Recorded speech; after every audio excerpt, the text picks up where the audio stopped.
歡迎各位收聽我哋呢個新嘅節目《Hong Kong Days 會客室》。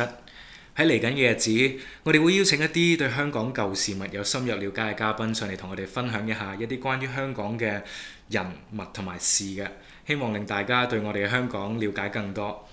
而我哋今日嘅主題係電車嘅歷史。我哋今日邀請咗《丁丁傳奇》其中一位作者謝耀漢先生上嚟接受我哋嘅訪問。謝先生你好。係，大家好。嗱，謝先生係一位電車嘅專家嚟嘅，你可唔可以介紹下你嘅著作《丁丁傳奇》先呢？丁丁傳奇係我同拍檔喺2012年一本電車書，咁當中係包括所有同電車有關嘅資料，係唔包當中包括歷史同埋呢個關於一個電車嘅工程。咁啊書後邊有張全部所有電車嘅海報，咁而家各大書局都仍然有得發售嘅。係，明白。咦，咁嗱，我知道你今日為我哋準備咗好多電車嘅珍貴資料啦。我哋不如由最早期嘅電車歷史開始講起好唔好？好啊。嗱，我想問下電車公司係喺幾時成立嘅呢？電車公司其實最早係1902年2月7號已經成立，咁當時個名叫做香港電線車公司。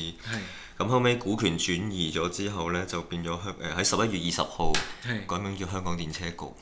喺同年嘅。係啦。咁呢兩個名其實都有別於喺網上面大家見到嘅一個譯名嚟嘅。係啦。明白，即係話早期嘅電車仍然都係叫電車嘅，就唔係叫電線車嘅。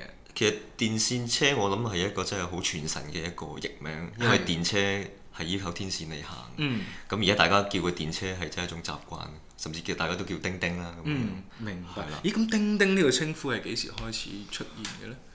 呢個其實係咪最早期嘅電車已經有呢個叮叮呢樣嘢嘅呢？我估應該唔係，因為叮叮呢個字其實係我諗真係要喺即係比較近代。我諗係可能重光之後，即係嗰個社會復甦咗之後，大家嗰個即係對電車個需求大咗，咁加上電車係嗰個叮叮聲，咁係都係一個好重要嘅一個象徵嚟嘅，甚至有啲外國人都知道咩叫叮叮咯。咦，咁我想問第一架電車喺幾時開始佢正式投入服務嘅呢？第一架電車其實喺1904年7月30號已經投入服務啊。咁不過大家可能有所不知，其實電車全線通車嘅日子唔係7月30號，係8月13號。係啦。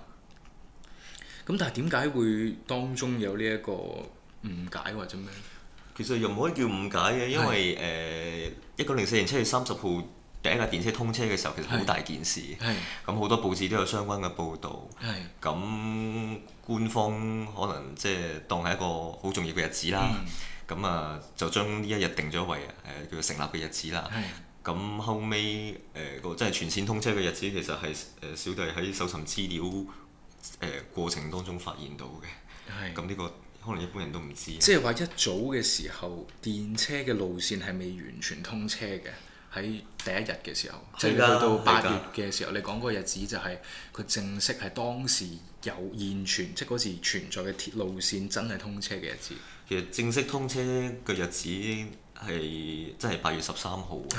咁7月30號嗰日，其實嗰個路線都淨係由筲箕灣、跑馬地同去到呢個軍器局街。軍器局街即係叫做而家嘅軍器廠街。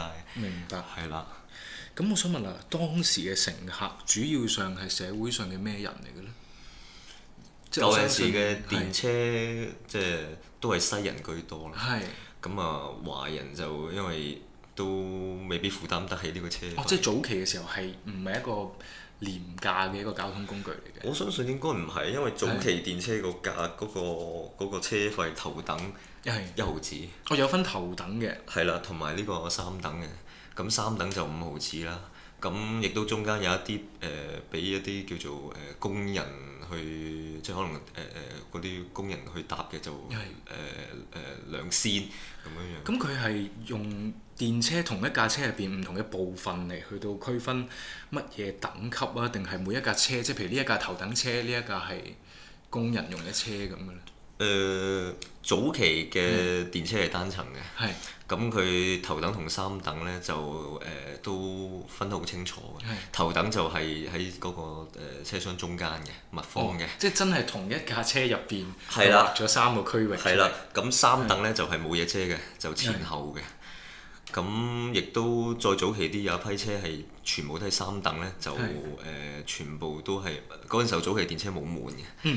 咁就可能2/3嘅地方係三等，其他都係頭等咁樣。明白。嗱，呢一節嘅時間差唔多啦，喺呢一度呢，我哋要特別鳴謝 Stone Suit Communication 為我哋呢個節目做咗好多準備嘅功夫。